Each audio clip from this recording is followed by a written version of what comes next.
Hey, how's it going, everybody? Sarasota Tim coming to you from Nathan Benderson Park here in Sarasota, right outside out here on Cattleman Road. There's the mall and the shopping area. This is the famous park.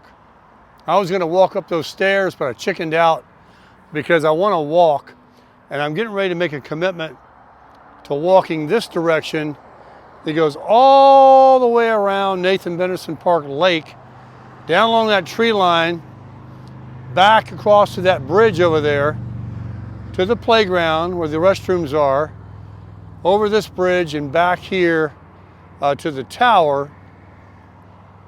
And that's going to be 3 miles, about 6,000 steps. And I'm going to turn the camera around and show you what I'm talking about.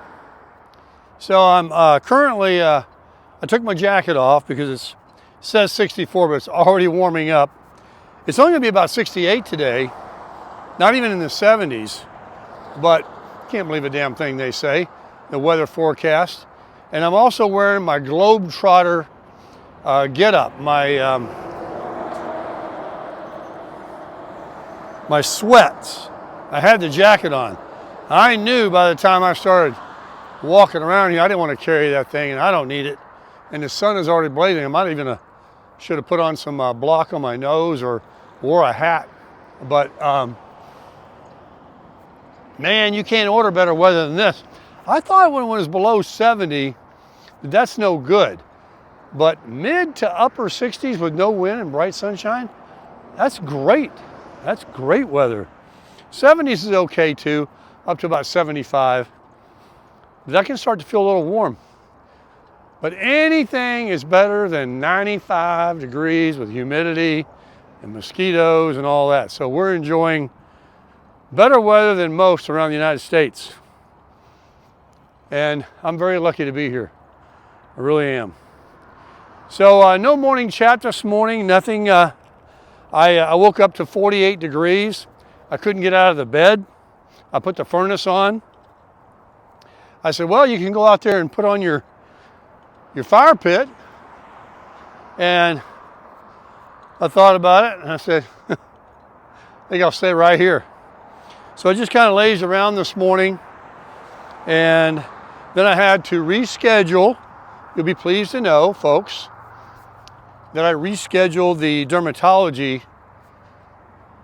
I mean, when I said the other day, might have been how you took it wrong, and well, you didn't take it wrong. You took it like I was saying it.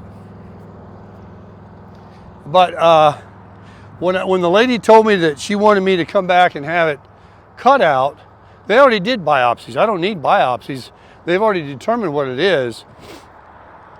It's just that they felt that these weren't something they could scrape and burn. So anyway, call rescheduled February 6th. But she had told me before I went on the trip out west to Laughlin that I said, well, does this need to be done right away? Because I'm getting ready to maybe take a trip across the country. She says, nah, don't worry about it. I mean, these things take a long time to grow back, and it's a benign or whatever, not life-threatening kind or something to that effect.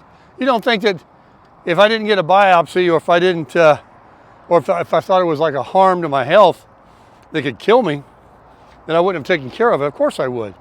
But it wasn't that. So I just, had an appointment for when I got back after the first of the year. And now, since I told her, look, this thing came up like January 2, right after New Year's. I said, this kind of snuck up on me. I knew the date when I made it, but it was like, gosh, after the holiday at 8 in the morning, I said, that's just, and I do want to, continue my workout. So she said, not a problem. She says, I understand how these holidays can be. She goes, the next time Dr. So-and-so is going to be in will be February 6th. Do you want to come and on that date? That's the next date. I said, that sounds perfect. That gives me a month. So that's when I'm going to go to get the surgeries done on 2 places, maybe 3. I know at least 2. And we'll do it then. So now I can focus a good month on my workouts. And then like one of you suggested, I could always do different things at the gym besides, you know, bench press and stuff. But anyway, here we are in another year, right? 2025. My first Social Security check with the increase is coming soon. And a little bump there. I know it's nothing to write home about, but let me ask you something. If I told you I was going to send you $40 every month for the rest of your life, do you want it? Heck yeah. So that's about what I got. And a lot of people, you know, they lost part of that increase due to the increase in the Medicare, of which I did too. But I also got an increase in my give back program on the Medicare. My legs are already getting hot. So I couldn't be happier with that. Oh, speaking of doctors and Medicare and all this boring talk here, you know, the eye doctor I got, you know, nice guy, but it's a huge corporation. It's a huge company. They have lots of locations, and my eye has been so red and nothing's getting any better. And I think I need to get the pressure checked. And the problem is something's nudging me to call somebody else. So I did. And I was able to schedule online. It was an intuitive website at this doctor. You were able to just choose your next appointment, click it, even find out if your insurance is accepted, of which it was. Because I got that great disadvantage plan.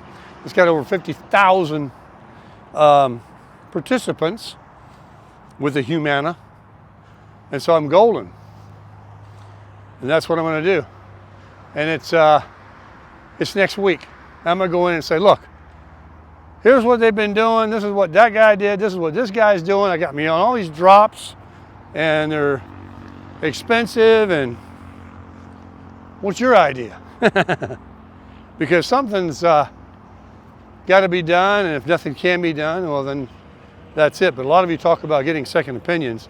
So not only am I getting a second, I'm getting a third. So I'm going to do that. And how about this Nathan Benderson, huh? People are coming at me like going across that Ringling Bridge, walking. This is a great park for your e-bike, your pedal bike, your skateboard, your e-skateboards, your jogging, your walking, pushing a stroller. It's so smooth. Look, see this? And it's wide. Oh my gosh, I'm getting hot. I'm wearing navy blue. I got pants on. They're like that wind breaking material. Got a little bit of a liner in them. They're not super heavy, but I did buy them because I knew that the weather was going to be, you know, like it is for the next week in the evening. So it's going to be comfortable for me to sit outside around the fire pit or in the mornings. So, yeah, I'll grill a steak later, or chicken.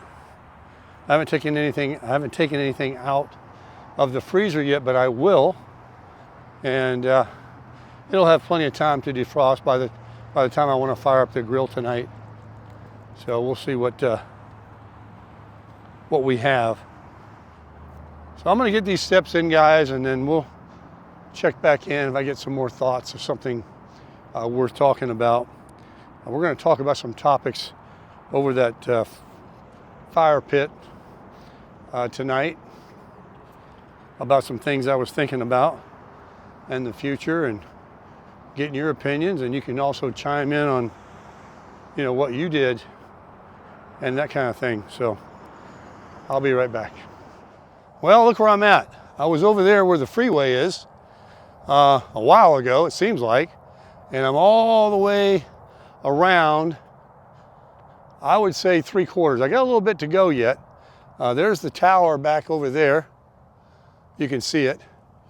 Got a nice breeze going. I'm not too hot in my pants still. And it's really kind of gone by really fast, because I did pull the camera out and started talking pretty much the entire way.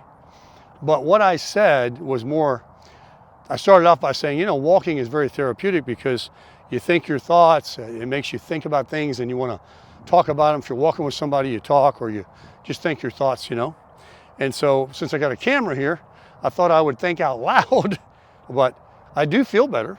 So the walk was great. Not only did I get exercise out of it and burn some calories, but my mind has been purged now. I feel great. So it might be a practice where I walk around talking to my phone and never post it. Like having a psychiatrist, your phone to talk to. Because I guess that really works if you go to a psychiatrist. I've never been to one, but when people go and talk, they're like talking to a friend, I guess.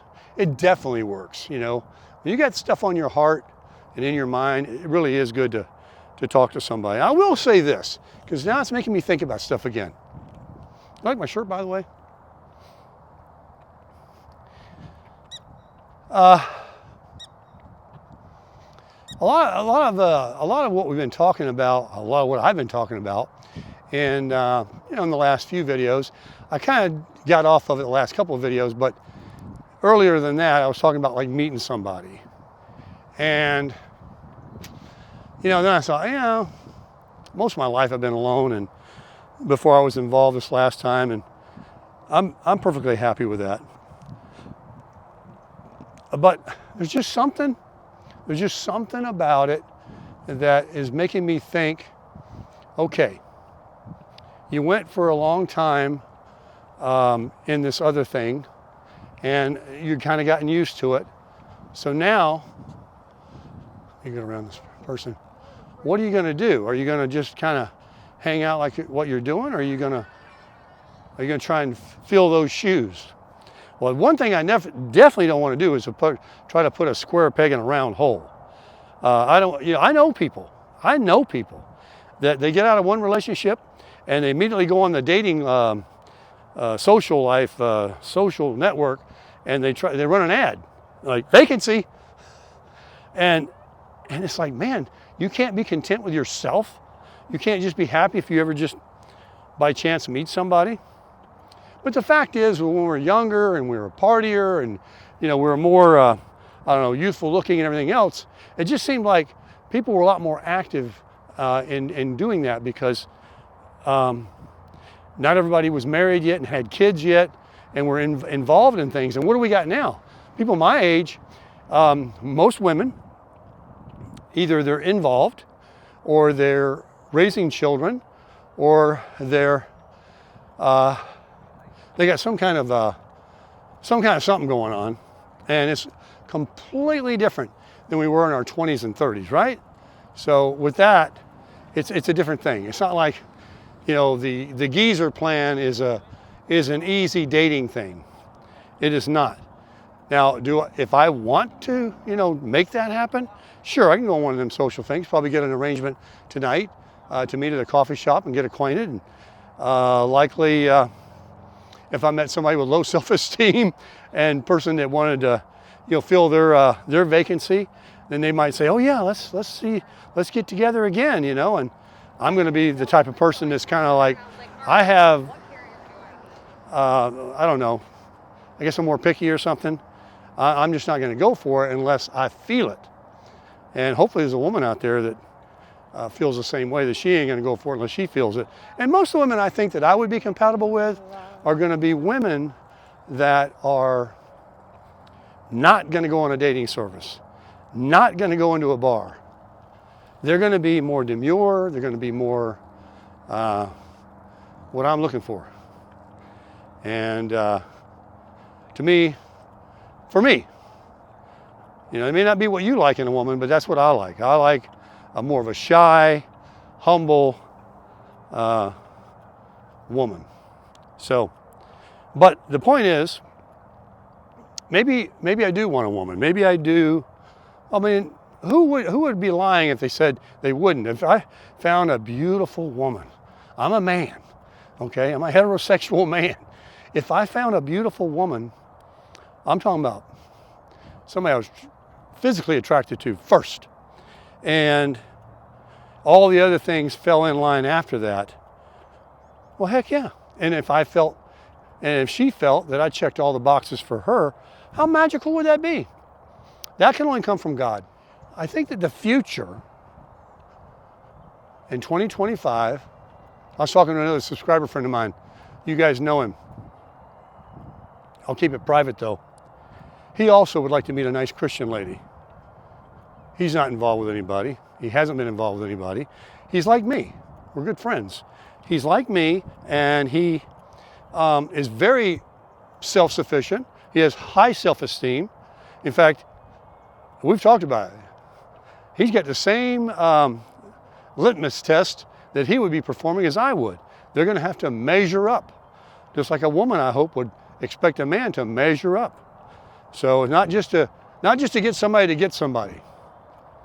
And if that doesn't come, next month, next year, 2 years, whenever it does, it will only be for the right one. And so I don't think I'm going to go out and try to like actively talk to somebody, but if the good Lord nudges me, I see somebody in the mall, I see somebody at the beach, I'm going to start going to the beach a lot. And I'm an extrovert. I like talking to people. And, you know, if I feel it, oh, then, you know, we'll talk about it. We'll see what happens. But that's exciting to know that that could be a new gift. Like, I've got everything else I want in my life. I really do. Sure, would I want to be in a different home on the ocean, different cars and all that? Yeah. You know, that's all fairyland stuff, you know, lottery money. But I'm healthy. I have a place to live, I have a nice car to drive, I have food in my belly. I'm living in Florida. I've got so much to be happy and grateful for, and I truly am. But is there anything else? Probably. It's called companionship. And I have that with the good Lord, believe me. He doesn't want anybody to come in between you and him. But as long as she is on the same page about that as I am, I mean, that's probably going to be the next to physically attractive, is she's going to have the same spiritual beliefs as I do. I wouldn't accept anything less than someone that doesn't believe in God. No way, no how. So on that note, you know, I'm just saying that we'll see what happens. If it doesn't, I'm going to keep on crushing it, because the good Lord is my companion, and I've got my community, and I've got all these other things that I'm so grateful to have. And I'm just living life on my Social Security and crushing it.